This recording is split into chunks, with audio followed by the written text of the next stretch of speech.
ఓం నారాయణ ఆదినారాయణ. అవధూత స్వామి అద్భుత చరిత్ర.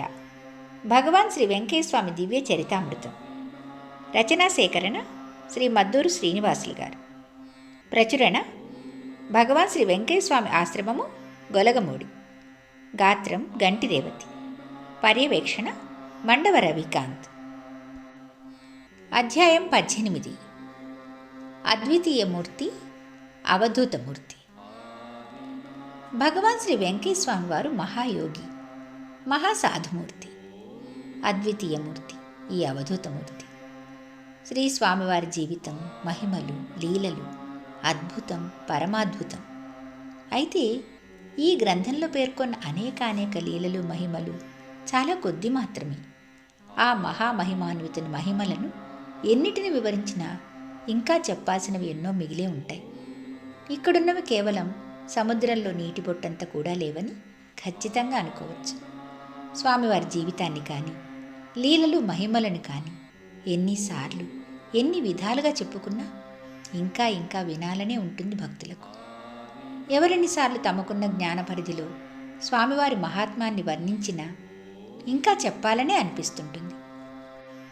అంతటి పరమ పావనమైన చరిత్ర స్వామివారిది. రామాయణాన్ని ఎందరూ రచించినా భక్తులకు చదవాలనే ఉంటుంది. ఎందుకంటే ఎవరి భాష వారిది, ఎవరి శైలి వారిది. మూలం ఒకటే అయినా దానిని ఒక్కొక్కరు తమదైన శక్తితో, తమదైన భక్తితో ఇంకా బాగా వివరించాలని తాపత్రయపడుతూనే ఉంటారు. అందుకే అవన్నీ భక్తులకు ప్రీతిపాత్రలు అవుతూనే ఉంటాయి. అదేవిధంగా వెంకయ్య స్వామివారి చరిత్రను కూడా ఎందరెందరూ ఎన్ని విధాలుగా రచించినా ఆ స్వామివారి అద్భుత చరిత్ర భక్తులందరినీ తరింపజేస్తూనే ఉంటుంది. ఇంకా చెప్పాల్సింది, వినాల్సింది ఇంకా ఎంతో ఉందనే అనిపిస్తూ ఉంటుంది. ఒక్క మాటలో చెప్పాలంటే శ్రీ వెంకయ్య స్వామివారి జీవిత విధానమే అపూర్వం. అగ్నిగుండం కోసం శిష్యులు అడవికి వెళ్ళి కట్టెలు కొడుతుంటే స్వామివారు కూడా అడవికి వెళ్ళి వారితో పాటు కట్టెలు కొట్టుకొని తెచ్చేవారే తప్ప కేవలం ఆ శిష్యులో లేదా సేవకులో తెచ్చిన వాటితోనే అగ్నిగుండం వేసేవారు కాదు. వారు పనిచేస్తూ ఉంటే స్వామివారు ఊరికే కూర్చునే తత్వం కాదు. తాను చేయగలిగిన పనిని స్వామివారు చేస్తూనే ఉండేవారు. ఒకసారి భక్తులు ఎవరో వచ్చి 10 కిలోల కలకండను స్వామివారికి సమర్పించుకుంటే ఒక్క ముక్క కూడా తాను తినకుండా ఆ కలకండనంతా ఒక గుడ్డలో మూట కట్టుకుని ఎక్కడో అడవిలో అగ్నిగుండం కోసం కట్టెలు కొడుతున్న సేవకుల వద్దకు నడుచుకుంటూ వెళ్ళి, అయ్యా తినండి అయ్యా, తియ్యగా ఉంటుంది అని ఎంతో ఆత్మీయతతో ఇచ్చి వచ్చేవారు. గొలగముడి ఆశ్రమంలో కూలీలంతా వచ్చి బావి తవ్వేటప్పుడు తాను యజమానిలా ఉండక స్వామివారు కూడా బావిలోకి దిగి స్వయంగా మట్టి తవ్వి గంపకెత్తి బయటపోశారు. అంతే తప్ప కూలీలు పనిచేస్తున్నారు కదా అని తాను గమ్మున కూర్చోలేదు. కొన్నేళ్ల పాటు గొలగమూడిలోనే ఉండి అగ్నిగుండం వేసుకుంటున్న వెంకయ్య స్వామివారు ఒకసారి మళ్ళీ ఎక్కడికో వెళ్ళాలంటూ తన పర్యటనకు ఇతర ప్రాంతాలకు బయలుదేరుతుంటే గొలగముడి జనమంతా పరిగెత్తుకుంటూ వచ్చి తమ కుటుంబ పెద్ద తమను వదిలి పెడుతున్నట్లుగా బాధపడుతూ కన్నీరు పెట్టుకున్నారు. పెద్ద సంఖ్యలో ప్రజలు తరలివచ్చి స్వామివారు బయలుదేరబోతుంటే ఆ సమయంలో భోరున విలపించారు. వారిని చూసి స్వామివారు కూడా చిన్నపిల్లాడిలా విలపిస్తూ, ఏడవకండయ్యా, మళ్ళా వస్తుండ్లా అయ్యా అంటూ కన్నీళ్లు తుడుచుకుంటూ వారిని ఊరడించి ఎక్కడో తన కోసం నిరీక్షిస్తున్న భక్తుల ఆపదలు బాపేందుకు వెళ్ళారు. స్వామివారు తరచూ, అయ్యా ఊళ్ళోకి వెళ్ళి పాతగుడ్డలేమైనా అడిగి తీసుకురాండయ్యా, ఇచ్చిన వాళ్లకు జబ్బులు పోతాయి, మనకు కూడా పనికొస్తాయి అనేవారు. శిష్యులు సేవకులు వెళ్ళి ఊళ్ళో వాళ్ళని అడిగి పాతగుడ్డలు తెస్తే వాటిలో ఏదైనా చిరుగులు లేకుండా బాగానే ఉన్నట్లు కనిపించాయనుకోండి, వాటిని పక్కన పడేసి చినిగిపోయిన పాతగుడ్డలు మాత్రమే తీసుకుని వాటిని కౌపీనంగాను తల కింద పెట్టుకునే దానికి ఉపయోగించేవారే తప్ప చిరుగులు లేకుండా బాగున్న గుడ్డలను స్వామివారు తీసుకునేవారు కాదు. ఇంతకన్నా నిరాడంబరత్వం, సాధుతత్వం, సాధారణత్వం లోకంలో ఇంకెక్కడుంటుంది? ఇలా అత్యంత సాధారణమైన జీవిత విధానానికి స్వామివారే ఒక పెద్ద నిదర్శనంగా నిలిచేవారు. అందుకే స్వామివారు మహాయోగి అని, యోగీశ్వరులని, అవధూత చక్రవర్తి అని అనుకుంటూ గ్రామాల్లోని ప్రజలంతా స్వామివారికి దండాలు పెట్టుకునేవారు. స్వామివారు కూడా అందుకు తగ్గట్టుగానే ధర్మాచరణలోను, సత్యనిష్టలోను క్రమబద్ధమైన, సాధారణమైన, నిరాడంబరమైన జీవితాన్ని ఆచరించడంలోనూ భక్తలోకానికి ఆదర్శంగా నిలిచారు. ఒకసారి ఒక భక్తుడు, స్వామి, ఆ భగవంతుని కృపను పొందాలంటే ఎలాంటి సాధన చేస్తే బాగుంటుంది అని అడిగితే, అయ్యా, అడ్డుకట్టలేయకుండా ఎట్టా పోయే నీళ్ళనట్లా పోనిచ్చేస్తే అన్నీ అక్కడికే వస్తుందిలే అయ్యా అన్నారు ఒక్క మాటలో. అంటే భగవంతునిపై భక్తికి అడ్డుకట్టలు వేయకుండా ఆ పరమాత్మను నిరంతరం ధ్యానిస్తే చాలని అర్థం. భక్తితో భగవంతుని ఎలా సేవించుకున్నా అదంతా ఆ పరమాత్మకే చేరుతుందనేది పరమార్థం. అది సద్గురు అంటే. ఒక్క మాటలోనే ఎంతో సూక్ష్మంగా సాధారణ జనానికి కూడా అర్థమయ్యే వారి పరిభాషలోనే స్వామివారు భగవత్ తత్వాన్నంతా చిన్న చిన్న మాటల్లోనే చెప్పేవారు. స్వామివారి చెంత ఇలాంటివెన్నో నిరంతరము జరిగేవి. భక్తులు కూడా ఎప్పుడూ స్వామివారిని దర్శించుకునేందుకు, వారి అద్భుతమైన వాక్కులను విని తరించేందుకు పెద్ద సంఖ్యలో వస్తుండేవారు. మరో విశేషం ఏమిటంటే, స్వామివారు గ్రామాల్లో తిరిగేటప్పుడు ఎప్పుడు ఏ గ్రామానికి వెళ్ళేవారు శిష్యులకు, సేవకులకు చివరి నిమిషం దాకా తెలిసేది కాదు. ఎప్పుడనుకుంటే అప్పుడు, ఎక్కడికనుకుంటే అక్కడికి బయలుదేరిపోవడమే. స్వామివారు తొలుత పెంచెలకోన, తిరుపతి, మద్రాసు తదితర ప్రాంతాల్లో ఎంతో కాలం ఒక్కరే తిరిగేవారు. కంచి, రాజపద్మాపురం, తిరుత్తణి, తిరుపతి, తిరుమల, అలిమేలు మంగాపురం, అహోబిలం, భద్రాచలం, బ్రహ్మంగారి మఠం, పంచలింగాల కోన తదితర ప్రాంతాలన్నీ తిరిగారు. ఎన్నెన్నో పుణ్యక్షేత్రాలు దర్శించుకున్నారు. మరెన్నో పుణ్యతీర్థాలు, నదీనదాల్లో స్నానమాచరించారు. అనేకసార్లు సముద్ర స్నానాలు చేసేవారు. ఆ తర్వాత నెల్లూరు జిల్లాలోని పెన్నా నది తీరంలో ఉన్న కోటితీర్థం, తెలుగు రాయపురం, అగ్రహారం, తోపుగుంట, బాలాజీపేట, చీపినాపి, కలువాయి, బ్రాహ్మణపల్లె, వెంకటపల్లె, గోనుపల్లి, పెంచెలకొన వద్ద ఉన్న మల్లెలకొండ, నాగులవరం, పెగద్రాజుగుంట, పెనుబర్తి, ఉయ్యాలపల్లి, ఇలా ఒకటేమిటి ఎన్నెన్నో ఊళ్ళు తిరిగారు. కోటితీర్థంలో స్వామివారు నాటిన ఒక చిన్న మర్రి మొలక ఆ కోటేశ్వర స్వామి దేవస్థానం ముందు ఒక పెద్ద వటవృక్షంగా నేటికి విస్తరించి ఉంది. అదేవిధంగా పెన్నబద్వేలులో నాటిన మర్రి మొక్క నేడు మహావృక్షంగా కళకళలాడుతోంది. ఆ తర్వాత స్వామివారు కోటితీర్థం నుంచి సోమశిల, పడమటి కంభంపాడు, కమ్మవారిపల్లి, మంచాలపల్లి, వరికుంటపాడు, ముస్తాపురం, మంగపల్లె, మినగల్లు, రేవూరు, మహిమలూరు, మడపల్లె, కొత్తపల్లె, కచదేవరాయపల్లి, బెడుసుపల్లి, బొంతరాజుపాలెం, కుల్లూరు, రాజుపాలెం, ముదిగేడు, ఇనుకుర్తి, చెర్లోపల్లి, డేగపూడి, పొదలకూరు, తుమ్మల తలుపూరు, సిద్ధలయ్యకొండ, మరుపూరు, కలిచేడు, ఊటుకూరు, సైదాపురం, పెనువర్తి, చెన్నూరు, వెంకటగిరి, గూడూరు, నెల్లూరు, మైపాడు, ఇసుకపల్లి, దుత్తలూరు, గురవాయపాలెం, జొన్నవాడ, మునిపల్లె, ఇందుకూరుపేట, ఆదూరుపల్లి, పాడేరు, గొల్లపల్లె, కండ్రిగ, వెంకటరెడ్డిపల్లి, తోపుగుంట, సూరాయపాలెం, సంగం, అనికేపల్లి, కంటేపల్లి, పులివెందల, కాకురాయపల్లి, పొట్టెపాళెం తదితర ప్రాంతాల్లో కొంతకాలం ఉన్నారు. ఆ తర్వాత సిద్ధలయ్యకొండ, పెనుబర్తి, దాచూరు, పెంచెలకోన, గోనెపల్లి, తెగచెర్ల, ఇనుకుర్తి, జొన్నవాడ, బుచ్చిరెడ్డిపాలెం, అన్నారెడ్డిపాలెం, నెల్లూరు, అల్లూరు, దగదర్తి తదితర ఎన్నో గ్రామాల్లో సంచరించారు. ఇలా ఇంకా ఎన్నెన్ని ఊళ్ళు తిరిగారో ఏమో. ఎక్కడికి వెళ్ళినా సరే స్వామివారు ఎంత దూరమైనా ఒక్కరే కాలినడకనే వెళ్ళేవారు. అలా తిరిగి తిరిగి కొంతకాలానికి గొలగముడికి చేరుకున్నారు. ప్రాచీన కాలంలో గొలగముడి ఒక యోగ భూమిగా, తపోభూమిగా ఉన్న పవిత్రమైన ప్రాంతంగా స్వామివారి యోగ దృష్టితో గుర్తించి ఈ పుణ్యస్థలంలోని ఏళ్ల తరబడి తాను మహాయజ్ఞంగా నిర్వహిస్తున్న అగ్నిగుండం అంటే ధుని వేసి భక్తులను కరుణించారు. అలా ఉన్న రోజుల్లో స్వామివారి మహిమలు తెలుసుకున్న వారెందరో స్వామివారికి భక్తులై స్వామివారికి జీవితాంతం సేవలు చేశారు. అలాంటి వారిలో ముఖ్యులు మాతాజీ తులసమ్మ గారు.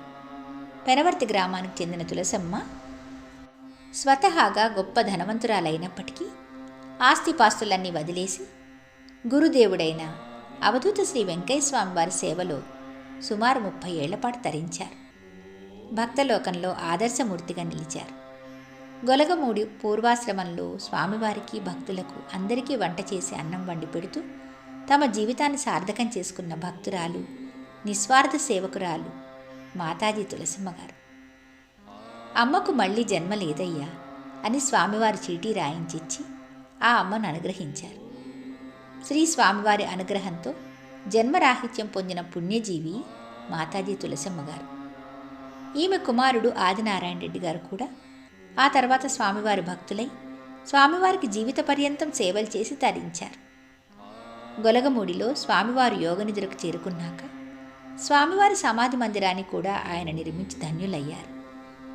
జీవితాంతం స్వామివారికి సేవకులుగా ఉండి తరించారు ఈ తల్లి బిడ్డలిద్దరూ కూడా. అదేవిధంగా ఆత్మకూరు మండలంలోని బసవరాజుపాలెం గ్రామానికి చెందిన మాతాజీ వక్కెమ్మ కూడా ఏళ్ల తరబడి స్వామివారికి సేవలు చేసి తన జీవితాన్ని పునీతం చేసుకున్న ధన్యజీవి.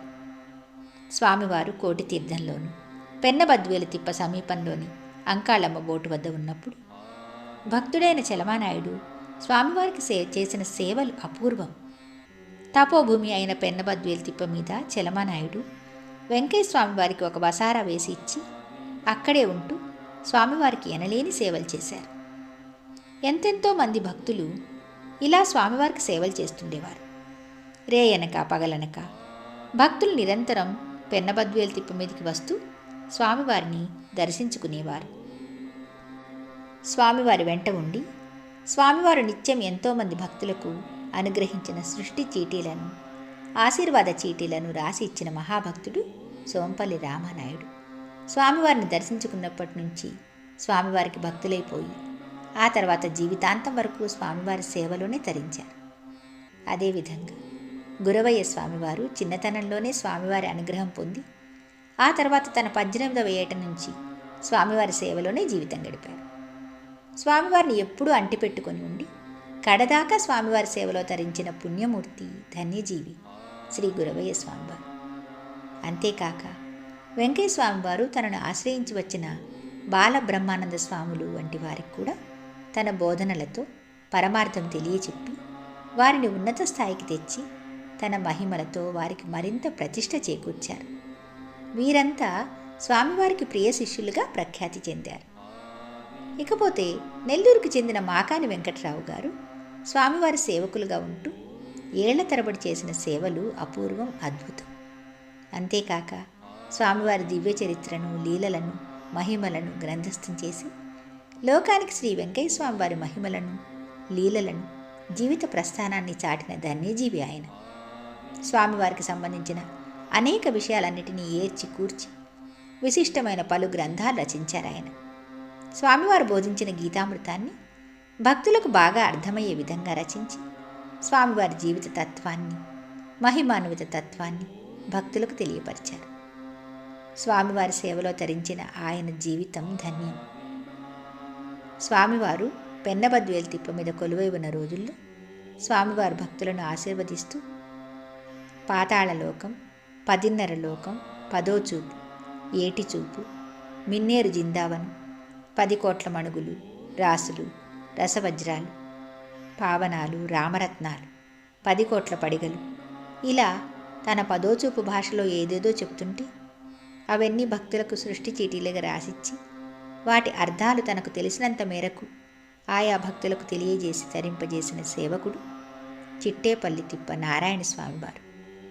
స్వామివారికి సుదీర్ఘకాలం పాటు సేవలు చేస్తూ స్వామివారు సమాధి చెందాక శ్రీ నారాయణ స్వామివారు చిట్టేపల్లి తిప్ప మీదనే ఆశ్రమం నిర్మించుకొని తన గురువైన భగవాన్ శ్రీ వెంకయ్య స్వామివారి అనుగ్రహంతో సద్గురు నారాయణ స్వామిగా ప్రఖ్యాతి చెందారు.